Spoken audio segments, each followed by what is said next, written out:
ആശ്വാസം നേടാം. ഹൃത്തിനുള്ളിൽ ജീവൻ നൽകും വചനം, തിരുവചനം. പിതാവിൻ്റെയും പുത്രൻ്റെയും പരിശുദ്ധാത്മാവിൻ്റെയും നാമത്തിൽ ആമേൻ. കാലിത്തൊഴുത്തിൽ ഞങ്ങൾക്കായി പിറന്ന ഉണ്ണിമിശിഹായെ, അങ്ങേ ഒരു നോക്ക് കാണാനും അങ്ങയുടെ സ്നേഹം നുകരാനും ആഗ്രഹിക്കുന്ന ഞങ്ങൾക്ക് അങ്ങയെ കാണാനുള്ള വലിയ ദർശനം ഈ തിരുവചന ധ്യാനത്തിലൂടെ നൽകണമെന്ന് അപേക്ഷിക്കുന്നു.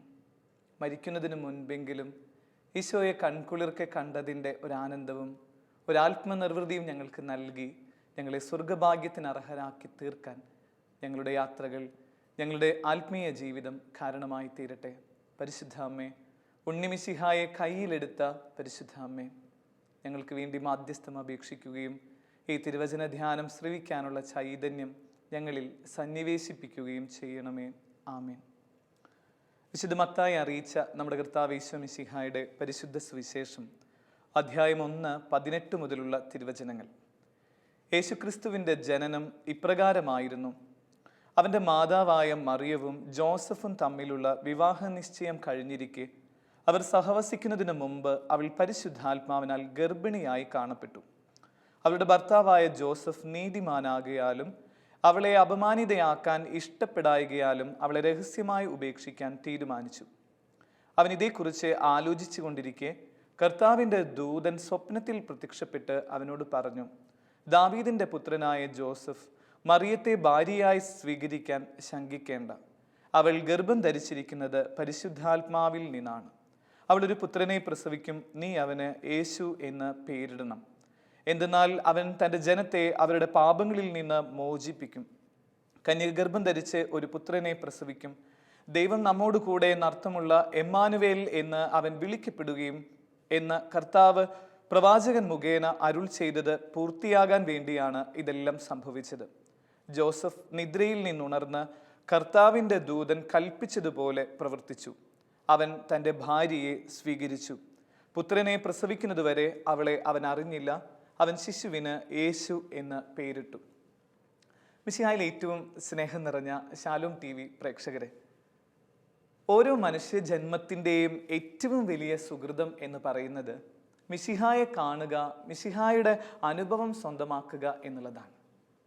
എനിക്ക് വിശുദ്ധ അന്തോണീസിനോട് തോന്നുന്ന ഒരു വലിയ സ്നേഹവും ഒരു ആദരവും ഇങ്ങനെയാണ്. ഒരിക്കൽ പുണ്യവാൻ ഇങ്ങനെ വിശുദ്ധ ഗ്രന്ഥം വായിച്ചിരിക്കുമ്പോൾ ആ വിശുദ്ധ ഗ്രന്ഥത്തിൽ ഉണ്ണിമിശിഹ വരികയും മാറോട് ചേർന്ന് പുണ്യവാന്റെ അടുത്ത് നിൽക്കുകയും ചെയ്യുന്നത് അദ്ദേഹത്തിൻ്റെ ചരിത്രത്തിൽ നിന്ന് വായിച്ചപ്പോൾ മനസ്സിലുള്ള വലിയൊരു കൊതിയാണ്. ഉണ്ണീശോയെ ഇങ്ങനെ ഒരു ദിവസം ഈശോയെ വായിച്ചുകൊണ്ടിരിക്കുന്ന സമയത്ത് എൻ്റെ മുമ്പിൽ എൻ്റെ കൺകുളിർക്ക് നീ കാണണം എന്നുള്ളതാണ് എൻ്റെ ഒരു സ്വപ്നം. ഏതൊരു മനുഷ്യൻ്റെയും സ്വപ്നം ഞാൻ ഈ പറഞ്ഞതിൻ്റെ തന്നെ കുറേയും കൂടിയും ആഴമായിട്ടുള്ളതാണ് എന്നറിയാം. നമ്മുടെയൊക്കെ ഒരു ക്രിസ്തീയ ജീവിതത്തിൻ്റെ ഏറ്റവും അടിസ്ഥാനപരമായ ഒരു ആഗ്രഹം എന്നുള്ളത് ഈശോയെ സ്വന്തമാക്കുക, അല്ലെങ്കിൽ ഈശോയെ കാണുക എന്നുള്ളതാണ്. അപ്പം ഞാനിങ്ങനെ തിരുവചനം ഇങ്ങനെ വായിച്ച് ഈ സുവിശേഷ ഭാഗം ഇങ്ങനെ വായിച്ചുകൊണ്ടിരിക്കുമ്പോൾ ഈശോ എനിക്കിങ്ങനെ വ്യക്തമായിട്ട് വെളിപ്പെടുത്തി തന്ന കാര്യം ഇങ്ങനെയാണ്: ഈശോയെ എങ്ങനെ ഒരാൾക്ക് സ്വന്തമാക്കാനായിട്ട് പറ്റും. ഇപ്പം നമ്മൾ വായിച്ചു കേട്ട സുവിശേഷ ഭാഗമാണ് അതിനൊരു സാക്ഷിപത്രം പോലെ ഈശോ എനിക്ക് പരിചയപ്പെടുത്തി തന്നത്. പറഞ്ഞ കാര്യം ഇങ്ങനെയാണ്: ഈശോയെ സ്വന്തമാക്കിയ ഒരു മനുഷ്യനായിരുന്നു ജോസഫ്. അപ്പം എങ്ങനെയാണ് ജോസഫ് ഇങ്ങനെ ഈശോയെ സ്വന്തമാക്കിയത് എന്ന് ഈ തിരുവചനത്തിൻ്റെ മത്തായിയുടെ സുവിശേഷം 1-ാം അധ്യായം 18 മുതൽ 24 വരെയുള്ള ഭാഗം കൃത്യമായി വായിച്ചാൽ നമുക്ക് മനസ്സിലാകും എന്നതാണ് സൂചന. അപ്പം എങ്ങനെയാണ് ഈശോയെ സ്വന്തമാക്കാനായിട്ട് സാധിക്കുക എന്നതിന് ജോസഫിൻ്റെ ജീവിതം വെച്ച് കണ്ടെത്താൻ പറ്റുന്ന ആദ്യത്തെ കാര്യം, അതല്ലെങ്കിൽ ഏറ്റവും പ്രധാനപ്പെട്ട കാര്യം എന്നുള്ളത്, സ്വന്തം തീരുമാനങ്ങളിൽ നിന്ന് മാറി ദൈവിക തീരുമാനങ്ങൾക്ക് വിധേയപ്പെടാനുള്ള മനസ്സുള്ളവർക്കാണ് ഈശോയെ ലഭിക്കുകയുള്ളൂ എന്നാണ് ഈ തിരുവചന ഭാഗത്തിൻ്റെ കൃത്യമായ സന്ദേശം. വലിയ വ്യാഖ്യാനങ്ങളിലേക്ക് ഒന്നും പോകേണ്ട ഒരു കാര്യമില്ല. ഈ സുവിശേഷത്തിൻ്റെ ആദ്യത്തെ വാചകം എങ്ങനെയാണ്: യേശുക്രിസ്തുവിൻ്റെ ജനനം എന്ന് പറയുന്ന ടൈറ്റിൽ കൊടുത്തിട്ട് അതിൽ ആ ജനനം കാണാനുള്ള ഭാഗ്യമുള്ള മനുഷ്യനായിട്ട് ജോസഫ് മാറിയത് എങ്ങനെ എന്നത് മാത്രമാണ് ഈ പറയുന്ന ഒരു 10ഓളം തിരുവചന ഭാഗങ്ങളിലൂടെ നമുക്ക് വെളിപ്പെടുത്തി തരുന്നത്. അപ്പം അത് നമുക്ക് ഈ ഒരു തിരുവചന ധ്യാനത്തിലൂടെ സ്വന്തമാക്കാൻ ആഗ്രഹിക്കുന്നത് ഇങ്ങനെയാണ്: ഈശോയെ ഒരാൾക്ക് എങ്ങനെ സ്വന്തമാക്കാം എന്നുള്ളതിൻ്റെ ആദ്യത്തെയും അവസാനത്തെയും ഉത്തരം എന്ന് പറയുന്നത് ജോസഫ് ചെയ്ത ഒരു കാര്യമാണ്. നമ്മൾ മാനുഷികമായി ചിന്തിച്ച ജോസഫിന്റെ ജീവിതം സ്വന്തമായി തീരുമാനമെടുക്കാൻ കഴിവുള്ള ഒരു മനുഷ്യനായിരുന്നു എന്നുള്ളതാണ്. അത് നമ്മൾ തിരുവചനത്തിന്റെ ഭാഗത്തിൽ കൃത്യമായിട്ട് കാണുന്നത് ഇങ്ങനെയാണ്. അവൻ പറയുന്ന കാര്യം ഇങ്ങനെയാണ്. മത്തായിയുടെ സുവിശേഷം 1-ാം അധ്യായം 20-ാം തിരുവചനത്തിൽ പറയുന്നത് ഇങ്ങനെയാണ്. 19-ാം തിരുവചനം, അവളെ രഹസ്യമായി ഉപേക്ഷിക്കാൻ അവൻ തീരുമാനിച്ചു എന്നാണ് പറയുന്നത്.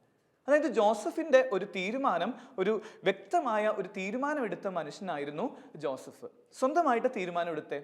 കാരണം അവനറിയാം അവൻ്റെ പ്രായത്തിലുള്ള അല്ലെങ്കിൽ ആ സാഹചര്യമൊക്കെ അനുസരിച്ച് ഒരു പെൺകുട്ടിയുടെ ജീവിതത്തിൽ ഇങ്ങനെ ഒരു പൊള്ളലുണ്ട്, അതല്ലെങ്കിൽ അവൾ പ്രഗ്നൻ്റ് ആണെന്ന് അറിഞ്ഞ് സ്വന്തമാക്കുന്നത് അവരുടെ പാരമ്പര്യത്തിന് നിരക്കുന്നതല്ല. ആരും ഈ ഒരു ദാമ്പത്യത്തെ അംഗീകരിക്കില്ല എന്ന് സ്വന്തമായിട്ട് മനസ്സിലാക്കി റീസൺ വെച്ച് തീരുമാനമെടുത്ത് ഉറങ്ങാൻ പോകുന്ന ഒരു പ്രതിനിധിയാണ് ജോസഫ്. അതുകൊണ്ടാണ് തിരുവചന ഭാഗം പറയുന്നത് അവൻ ഇങ്ങനെ രഹസ്യമായി ഉപേക്ഷിക്കാൻ തീരുമാനിച്ച് കിടന്നുറങ്ങാൻ പോയി എന്നുള്ളത്. അപ്പം നമ്മുടെയൊക്കെ ജീവിതവുമായിട്ട് വളരെ ബന്ധമുള്ള ഒരു തിരുവചന ഭാഗമാണ്. ഈ ജീവിച്ചുകൊണ്ടിരിക്കുന്ന ഞാനും കേട്ടുകൊണ്ടിരിക്കുന്ന നമ്മളും ഒക്കെ ചെയ്തുകൊണ്ടിരിക്കുന്നത് നമ്മുടേതായ കുറേ തീരുമാനങ്ങൾ വെച്ച് ഉറങ്ങാൻ പോകുന്നവരാണ്. അല്ലെങ്കിൽ നമുക്ക് കുറേ ആഗ്രഹങ്ങളുണ്ട്, നമുക്ക് കുറേ സ്വപ്നങ്ങളുണ്ട്, അല്ലെങ്കിൽ വ്യക്തിപരമായ കുറേ നല്ല ആഗ്രഹങ്ങളിലൂടെ ജീവിക്കുന്നവരാണ്. ജോസഫിന്റെ തീരുമാനങ്ങൾ ഒന്നും മോശമാണ് എന്ന് മാനുഷികമായി ചിന്തിക്കുന്ന ആർക്കും പറയാനായിട്ട് പറ്റില്ല. അവൻ കൃത്യമായിട്ടാണ് ഓരോ കാര്യവും പഠിച്ച് അവിടുത്തെ സോഷ്യൽ സെനാരിയോ മനസ്സിലാക്കിയതിന് ശേഷമാണ് ഒരു തീരുമാനം എടുക്കുന്നത്. ആ തീരുമാനം എന്ന് പറയുന്നത് രഹസ്യമായി ഉപേക്ഷിക്കുക. അതായത് ആ സ്ത്രീക്ക് പോലും ഒരു പോറലേൽക്കാത്ത രീതിയിലാണ് ഈ പറയുന്ന ജോസഫ് ഒരു തീരുമാനം എടുത്തിട്ടുള്ളത്. അതായത് ഒരു മോശമായിട്ടുള്ള തീരുമാനമല്ല ജോസഫ് എടുത്തിട്ടുള്ളത് എന്ന് ചുരുക്കം. അവളോട് പറയുന്നു, നിന്നെ എനിക്ക് വേണ്ട എന്ന് പറയുന്നത് നാട്ടുകാരുടെ മുൻപിൽ വെച്ചോ അല്ലെങ്കിൽ വീട്ടുകാരുടെ മുമ്പിലോ ഒന്നുമല്ല. രഹസ്യത്തിൽ പതുക്കെ എന്തെങ്കിലും പറഞ്ഞ് ഒഴിഞ്ഞു മാറാനുള്ള ഒരു തീരുമാനമൊക്കെ ആയിട്ട് നിൽക്കുന്നതിൻ്റെ പ്രതിനിധിയാണ് ജോസഫ്. ഇപ്പം ഈ വചനം കേട്ടുകൊണ്ടിരിക്കുന്ന നമ്മൾ ജോസഫിൻ്റെ ചില പകർപ്പുകളൊക്കെ ഉണ്ട്. നല്ല കുറേ തീരുമാനം എടുത്ത് ജീവിക്കുന്നവരാണ്. ഇപ്പം ഏതെങ്കിലും രീതിയിൽ നല്ല ഒരു ദാമ്പത്യം ആഗ്രഹിക്കുന്നവർ, നല്ല ഒരു പ്രൊഫഷൻ ആഗ്രഹിക്കുന്നവർ, അല്ലെങ്കിൽ നന്നായിട്ട് ജീവിക്കുന്ന ഒക്കെ ആഗ്രഹിക്കുന്നവരാണ് നമ്മൾ. പക്ഷേ കർത്താവിൻ്റെ തിരുവചനം ഇന്ന് നമ്മളോട് പറയാണ്, ഈ പറയുന്ന നിന്റെ തീരുമാനത്തെ നിനക്ക് എന്ന് കർത്താവിൻ്റെ തീരുമാനമാക്കിയിട്ട് മാറ്റിയെടുക്കാൻ പറ്റുന്നോ, അല്ലെങ്കിൽ കർത്താവിൻ്റെ തീരുമാനത്തിന് വേണ്ടി നിന്റെ തീരുമാനം മാറ്റാൻ പറ്റുന്നോ, അന്നാണ് നീ യഥാർത്ഥത്തിലുള്ള ഉണ്ണിമിശിഹായെ കാണുകയുള്ളൂ എന്നാണ് സുവിശേഷത്തിൻ്റെ അവസാന ഭാഗം പറയുന്നത്. അത് നമ്മൾ കണ്ടെത്തുന്നത് ഇങ്ങനെയാ. ജോസഫ് ആ രാത്രി ഉറങ്ങുന്ന സമയത്താണ് ദൂതൻ പ്രത്യക്ഷപ്പെടുന്നത്. ദൂതൻ പ്രത്യക്ഷപ്പെട്ടിട്ട് പറയുന്ന ആദ്യത്തെയും അവസാനത്തെയും കാര്യം എങ്ങനെയാ? ജോസഫെ, നിന്റെ തീരുമാനം നിനക്ക് മാറ്റാൻ പറ്റുമോ? ഒരൊറ്റ ചോദ്യം കൊണ്ടാണ് ദൂതൻ ഇങ്ങനെ ജോസഫിനെ മുൾമുനയിൽ നിർത്തുന്നത് പോലെ നിർത്തുന്നത്. ഇപ്പം നമ്മളൊക്കെ ആണെങ്കിൽ, അല്ലെങ്കിൽ സാധാരണ ഇപ്പം ഞാനാണ് ഇങ്ങനൊരു മേഖലയിൽ നിൽക്കുന്നതെങ്കിൽ ഷുവറായിട്ടും ദൂതൻ്റെ അടുത്ത് കുറച്ച് ന്യായീകരണങ്ങൾ പറയും. എന്നിട്ട് പറയും എൻ്റെ തീരുമാനത്തിന് അത് വിധേയപ്പെട്ടേ പറ്റുള്ളൂ എന്ന് പറഞ്ഞ് ദൂതനെ പറഞ്ഞയക്കുക എന്നുള്ളതാണ് എൻ്റെ കോമൺ ഒരു സൈക്കോളജി അനുസരിച്ച് ഞാൻ ചെയ്യുന്നത്. പക്ഷെ ജോസഫ് ചെയ്യുന്നതാകട്ടെ സ്വന്തമായിട്ട് തീരുമാനം കൃത്യമാണെന്ന് അറിഞ്ഞിട്ടും ആ തീരുമാനത്തെ ഇങ്ങനെ മുഴുവനായിട്ട് ദൈവത്തിന് വേണ്ടിയിട്ട് വിച്ഛേദിക്കുകയും മനുഷ്യൻ. എന്നിട്ട് പറയാ, ദൂതൻ പറയുന്നത് എന്താണോ അത് ഞാൻ ചെയ്തോളാം. ഇപ്പൊ ദൂതൻ പറഞ്ഞു കൊടുക്കുന്ന കാര്യം എന്താ? നിന്റെ തീരുമാനം എന്നുള്ളത് അവളെ ഉപേക്ഷിക്കുക എന്നുള്ളതാണ്. പക്ഷെ ദൈവത്തിന്റെ ഒരു തീരുമാനം എന്ന് പറയുന്നത് അവളെ ഉപേക്ഷിക്കരുത് എന്നുള്ളതാണ്. നിനക്ക് ഏതാ എടുക്കാൻ പറ്റുക? ജോസഫ് നീതിമാനായതുകൊണ്ടും അതല്ലെങ്കിൽ ഈ പറയുന്ന ദൈവത്തെ കാണുന്ന മനുഷ്യനായതിൻ്റെ പേരിലും ദൈവത്തിൻ്റെ തീരുമാനത്തിന് ജോസഫ് അവൻ്റെ തീരുമാനം എങ്ങനെ കീറിക്കളയാം. എന്നിട്ട് ദൈവത്തിൻ്റെ അടുത്ത് പറയാം, ദൈവമേ, എനിക്ക് എൻ്റെതായ തീരുമാനം വേണ്ട. എൻ്റെ ഈശോയെ സ്വന്തമാക്കാനായിട്ടുള്ള തീരുമാനത്തിന് വേണ്ടിയിട്ട് എൻ്റെ തീരുമാനം ഞാനിങ്ങനെ വലിച്ചു കീറാം എന്ന് പറഞ്ഞിട്ട് സ്നേഹമുള്ളവരെ കീറിക്കളയുന്ന സമയത്താണ് ഉണ്ണിമിശിഹ ജോസഫിൻ്റെ കൈവെള്ളയുടെ ഉള്ളിലേക്ക് വരുന്നത് കാണുന്നേ. അവൻ്റെ തീരുമാനം മാറ്റിയപ്പോൾ ദൈവിക തീരുമാനങ്ങൾ അവനിൽ വന്ന് നിറയുന്നതിൻ്റെ ചരിത്രമാണ് സ്നേഹമുള്ളവർ ഈ മത്തായിയുടെ സുവിശേഷം 11:18 മുതൽ 24 വരെയുള്ള തിരുവചനങ്ങൾ. അവൻ്റെ തീരുമാനം മാറ്റിക്കഴിഞ്ഞപ്പോൾ 24-ാം തിരുവചനത്തിൽ കാണുന്നത് ഇങ്ങനെയാണ്. പുതിയ തീരുമാനമായിട്ട് ജോസഫ് നിദ്രയിൽ നിന്നുണർന്ന് കർത്താവിൻ്റെ ദൂതൻ കൽപ്പിച്ചതുപോലെ അവൻ പ്രവർത്തിച്ചു. കർത്താവിൻ്റെ ദൂതൻ്റെ തീരുമാനത്തിൻ്റെ മുൻപിൽ ജോസഫിൻ്റെ തീരുമാനങ്ങൾ അവനിങ്ങനെ മണലിൽ വലിച്ചെറിയുന്ന പോലെ അല്ലെങ്കിൽ കടലിൽ വലിച്ചെറിയുന്നത് പോലെ അവൻ്റെ തീരുമാനങ്ങൾ മുഴുവെടുത്ത് മാറ്റുക. അങ്ങനെ തീരുമാനിച്ച സമയത്ത് സംഭവിക്കുന്നത് എന്താ? അവൻ തൻ്റെ ഭാര്യയെ സ്വീകരിച്ചു. നെക്സ്റ്റ് വേർഡ് പറയണത് ഇങ്ങനെയാണ്, പുത്രനെ പ്രസവിക്കുന്നത് വരെ അവളെ അവൻ അറിഞ്ഞില്ല, അവൻ ശിശുവിന് യേശു എന്ന് പേരിട്ടു. അത്ഭുതം സംഭവിക്കുക. അങ്ങനെ സ്വന്തം തീരുമാനം മാറ്റിക്കഴിഞ്ഞപ്പോൾ ദൈവം ഈ പറയുന്ന ഉണ്ണിമിശിഹായ ചരിത്രത്തിൻ്റെ ഭാഗമായ അല്ലെങ്കിൽ ലോകത്തെ മുഴുവൻ കീഴടക്കുന്നതിൻ്റെ പ്രതീകമായ ഈശോയെ നൽകി ഇങ്ങനെ അനുഗ്രഹിക്കുക. ഇനി പരിശുദ്ധ അമ്മയുടെ ജീവിതത്തിലേക്ക് വാ. ഈ രണ്ടുപേരുടെയും ജീവിതത്തിന്റെ കമ്പാരിറ്റീവ് സ്റ്റഡി എടുത്ത് നോക്കിക്കഴിഞ്ഞാൽ ഒരു വ്യത്യാസവും ഇല്ല. നമുക്കറിയാം, സ്ത്രീകളുടെ ജന്മം എന്ന് പറയുന്നത് അന്നത്തെ യഹൂദ പാരമ്പര്യം അനുസരിച്ച് ഒരിക്കലും ടോളറേറ്റ് ചെയ്യാൻ പറ്റാത്ത വേദനകളിലൂടെ കടന്നു പോകുന്നവരവര്. അവരുടെ പ്രാർത്ഥന പോലും ഇങ്ങനെയാ: ഞങ്ങളെ എന്തിനിങ്ങനെ ജനിപ്പിച്ചു, ഞങ്ങളെ ഒരു സ്ത്രീയായിട്ട് എന്തിനു ജനിപ്പിച്ചെന്നൊക്കെ പറഞ്ഞ് സങ്കടപ്പെട്ടിട്ടാണ് അവർ പ്രാർത്ഥിക്കാറെന്ന് പറയാ. അവരുടെ പുരുഷന്മാർ പ്രാർത്ഥിക്കുന്ന പ്രാർത്ഥനയുടെ വാചകം ഇങ്ങനെയാ: എന്നെ ഒരു സ്ത്രീ ആയിട്ടും എന്നെ ഒരു മൃഗമായും ജനിപ്പിക്കാതിരുന്നതിന് ദൈവമേ എന്ന് നന്ദി എന്ന് പറയാ.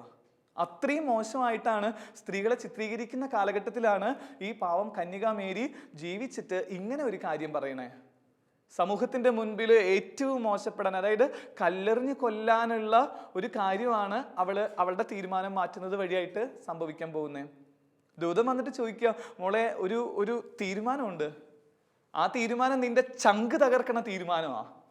അതിൻ്റെ ഇടയിൽ നിന്റെ ശാന്തമായ നിർമ്മലമായ ഈ ജീവിതത്തിന്റെ നിന്റെ തീരുമാനങ്ങൾ നിനക്ക് മാറ്റിവെക്കാൻ പറ്റുമോ? ചങ്ക് പൊളിക്കുന്ന തീരുമാനത്തെ നിനക്ക് ഏറ്റെടുക്കാൻ പറ്റുമോ ചോദിക്കുമ്പോൾ സ്നേഹിതരെ, ഏത് സ്ത്രീക്കാ പറ്റാത്? ഏത് സ്ത്രീ അതിന് സമ്മതിക്കാൻ ആലോചിച്ച് നോക്കിയൻ. യഹൂദരുടെ പാരമ്പര്യമൊക്കെ പറയുന്നത് ഇങ്ങനെയാണ്: ഓരോ സ്ത്രീയും പ്രാർത്ഥിക്കുന്നുണ്ട്, രക്ഷകനെ എൻ്റെ ഉദരത്തിൽ വന്ന് നിറയണേ എന്ന് പറഞ്ഞ് പ്രാർത്ഥിക്കുന്നവരാണ്.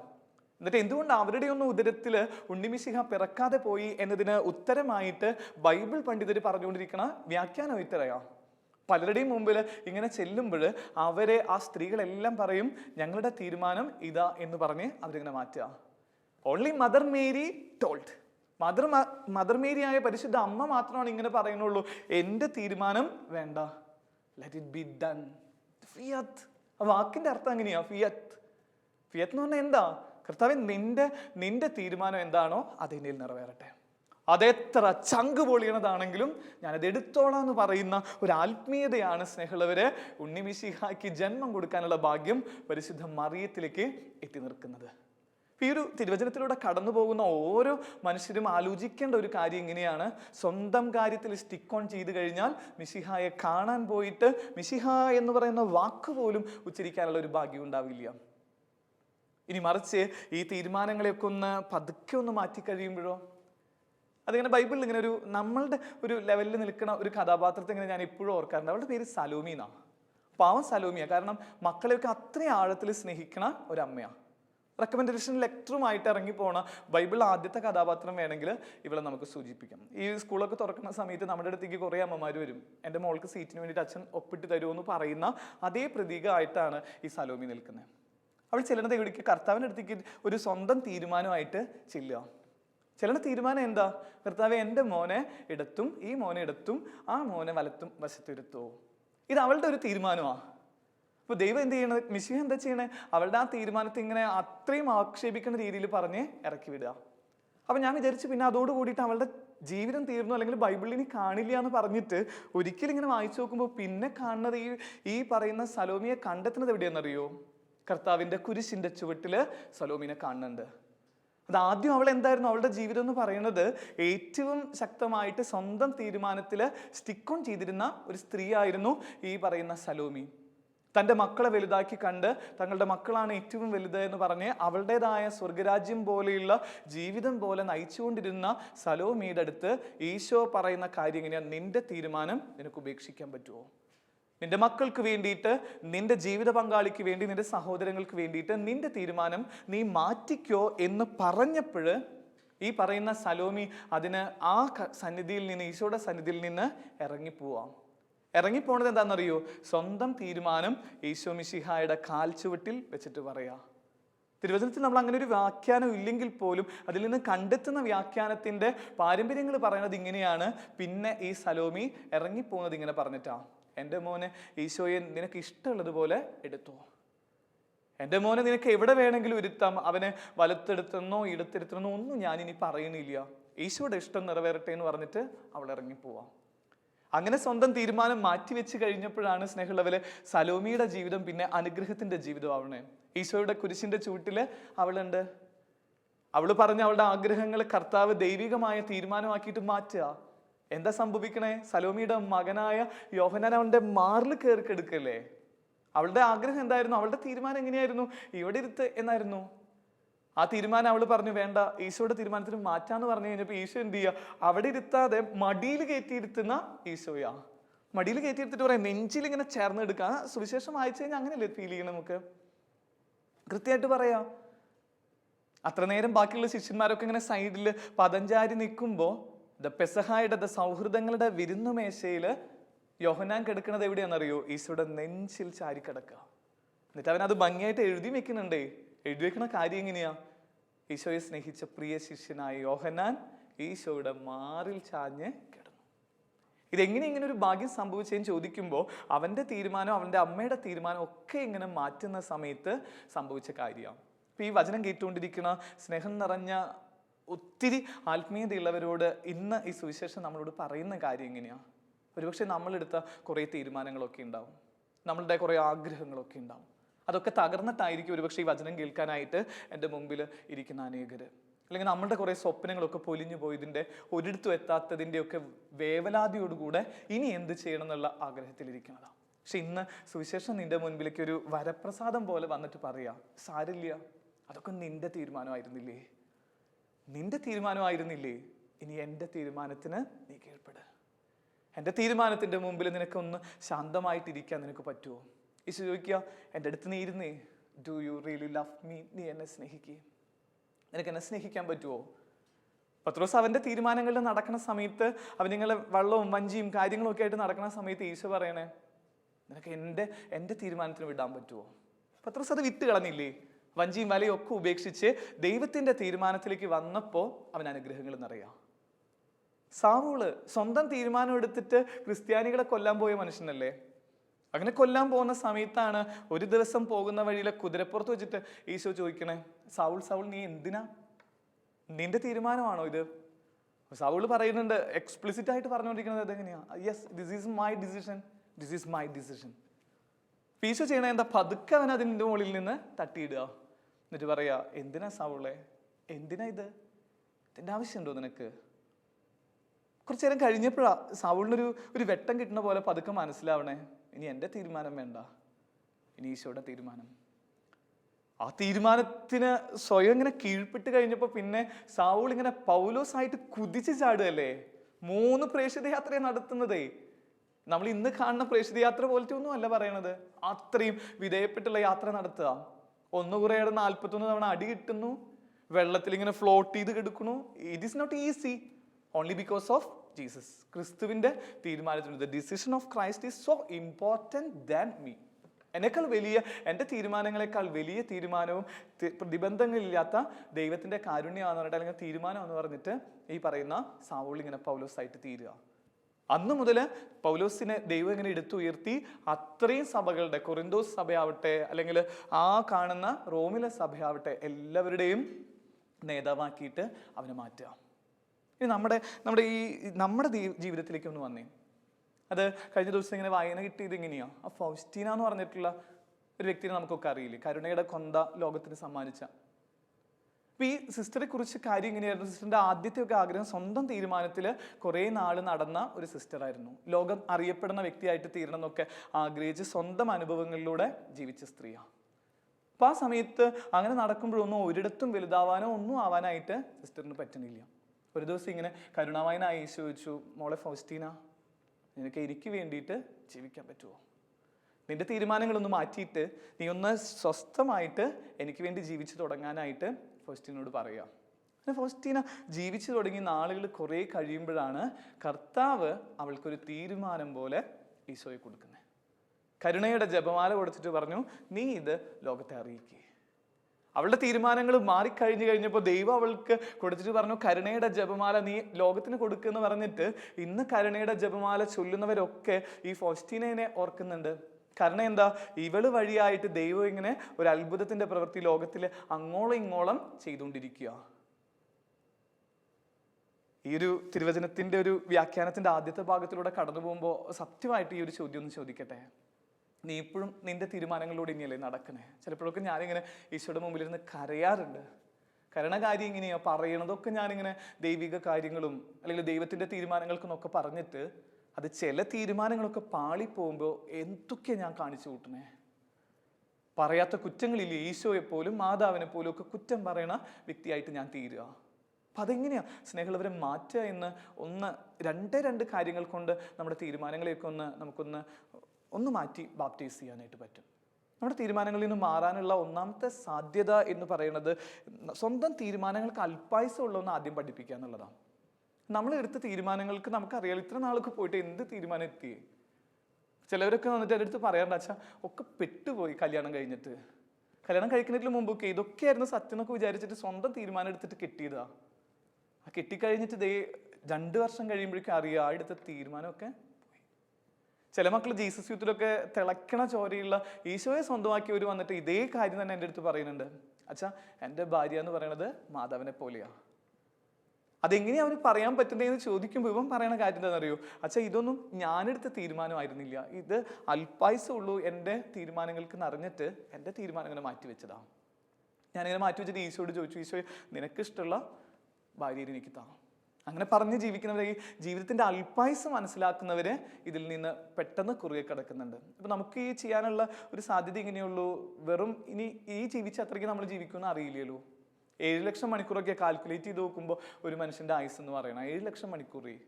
അതിൽ 2 ലക്ഷം മണിക്കൂർ നമ്മൾ ഉറങ്ങി തീർക്കുക, 2 ലക്ഷം മണിക്കൂർ ബാല്യമായിട്ടും വാർദ്ധക്യമായിട്ടും നമ്മളിന്ന് ചോർന്നു പോവാം. ഇനിയുള്ള കയ്യിലുള്ളത് 2 ലക്ഷം മണിക്കൂറൊക്കെയാണ് എൻ്റെ നിങ്ങളുടെയും കയ്യിലൊക്കെ ഉള്ളൂ.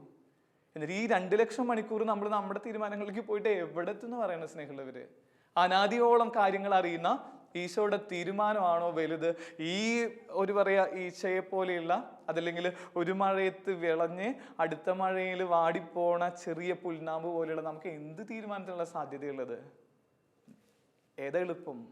ഇനി നീ എടുക്കുന്ന തീരുമാനമാണോ വലുത്, അതോ അവൻ്റെ തീരുമാനമാണോ? ഷുവറായിട്ട് നമുക്ക് ഒരു അല്പം ലോജിക്കിൽ വെച്ചാൽ തന്നെ ഈ കാര്യം മനസ്സിലാവുന്നുണ്ട്. ഇത് അല്പായുസമുള്ളൂ ലൈഫിൽ. അപ്പം അതൊന്ന് മാറ്റിയിട്ട് അവൻ്റെ തീരുമാനങ്ങൾക്ക് വിട്ടുകൊടുക്കുക. രണ്ടാമത്തെ കാര്യം കുറച്ചും കൂടി ഒരു ആത്മീയ ബെൻഡിൽ കാണുക എന്നുള്ളതാണ്. അത് ഇത്രയേ ഉള്ളൂ, കൽപ്പനകൾ അനുസരിച്ച്, ദൈവത്തിൻ്റെ കൽപ്പന അനുസരിച്ച് ജീവിക്കുക. ദൈവത്തിൻ്റെ 10 കൽപ്പനകളും ഈ മോശയ്ക്ക് കൊടുക്കാനുള്ള സാഹചര്യം പോലും ഈ ഒരു കാര്യത്തിലാണ്. സ്വന്തം തീരുമാനം അനുസരിച്ച് മോശ പോണ സമയത്ത് മോശയുടെ ജീവിതത്തിൽ ഇങ്ങനെ പാളിച്ചകൾ മാത്രമാണ്. ഒന്നും എത്തലിവിക്കനായ മനുഷ്യൻ അല്ലെങ്കിൽ പോണ സ്ഥലങ്ങളിലൊക്കെ പരാജയങ്ങൾ മാത്രം ഏറ്റെടുക്കുക.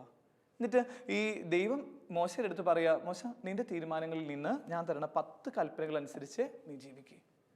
ഈ 10 കൽപ്പനകൾ അനുസരിച്ച് ജീവിക്കാനായിട്ട് തുടങ്ങിയപ്പോൾ പിന്നെ മോശയുടെ ജീവിതവും ഇസ്രായേൽ ജനത്തിൻ്റെ ജീവിതവും ഇങ്ങനെ വലിയൊരു ടേൺ ബാക്ക് പോലെ ആയിട്ട്, അല്ലെങ്കിൽ ഒരു പുതിയ നവീകരിക്കപ്പെട്ട ജീവിതമായിട്ട് അവരുടെ തീരുക.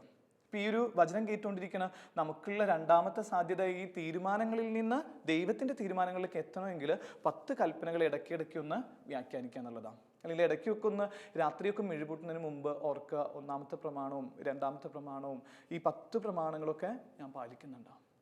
ഇത് പാലിക്കുമ്പോഴാണ് നീ പതുക്കെ നിന്റെ തീരുമാനങ്ങൾ മാറ്റുന്നത്. അതല്ലാതെ ഇത് 1-2 തീരുമാനം എടുത്ത് നാളെ സിനിമയ്ക്ക് പോകണോ, അല്ലെങ്കിൽ നാളെ ഒരു ഭക്ഷണം നല്ലത് കഴിക്കാൻ പോകണോ ചിന്തിക്കുന്ന തീരുമാനം അല്ല ഈ പറഞ്ഞുകൊണ്ടിരിക്കുന്നത്. ഈ പറഞ്ഞുകൊണ്ടിരിക്കുന്ന തീരുമാനങ്ങൾ അത് അത്രയും സട്ടിലായിട്ടുള്ള എൻ്റെ ജീവിതവുമായി ബന്ധപ്പെട്ട തീരുമാനങ്ങളാണ്. അതിന് നിന്റെ തീരുമാനങ്ങൾക്ക് ഒരു കാര്യമില്ല. ഇനി ആ തീരുമാനങ്ങൾ ശക്തമായിട്ട് ദൈവിക തീരുമാനമായിട്ട് തീരണമെങ്കിൽ ഈ കൽപ്പനകൾ നീ പാലിക്കണം. ഒന്ന് വെറുതെ ഒന്ന് നെഞ്ചിൽ കൈവച്ച് ചോദിച്ച്, എത്ര നാളായി ഒന്ന് ആത്മാർത്ഥമായിട്ട് കുമ്പസാരിച്ചിട്ട്? ഈ 10 കൽപ്പനകൾ വെച്ചിട്ട് നീ കുമ്പസാരിച്ചിട്ട് എത്ര നാളായി? കുറച്ചും കൂടി ആത്മീയതയോട് കൂടിയിട്ട് ദിവ്യകാരുണ്യം സ്വീകരിച്ചിട്ട് എത്ര നാളായി? എത്ര നാളായി നിന്റെ ജീവിത പങ്കാളിയൊക്കെ ഒന്ന് ചേർത്ത് പിടിച്ച് സന്തോഷത്തോടെ വർത്തമാനം പറഞ്ഞിട്ട്? നിന്റെ തീരുമാനങ്ങളുടെ ഒരു ലോകത്ത് നീ ഇങ്ങനെ ഒരു ദ്വീപിനെ പോലെ നീ മാറിയിട്ടില്ലേ? അതുകൊണ്ടൊക്കെയല്ലേ ഈശോ നമ്മുടെ ഉള്ളിൽ വരാതിരുന്നത്, അല്ലെങ്കിൽ ഇപ്പോഴും വരാണ്ടിരിക്കണേ? ഇനി അതൊക്കെ മാറ്റി ആ കാണുന്ന ആ കൂടാരത്തിൽ നിന്നൊക്കെ പതുക്കെ ഇങ്ങനെ മാറ്.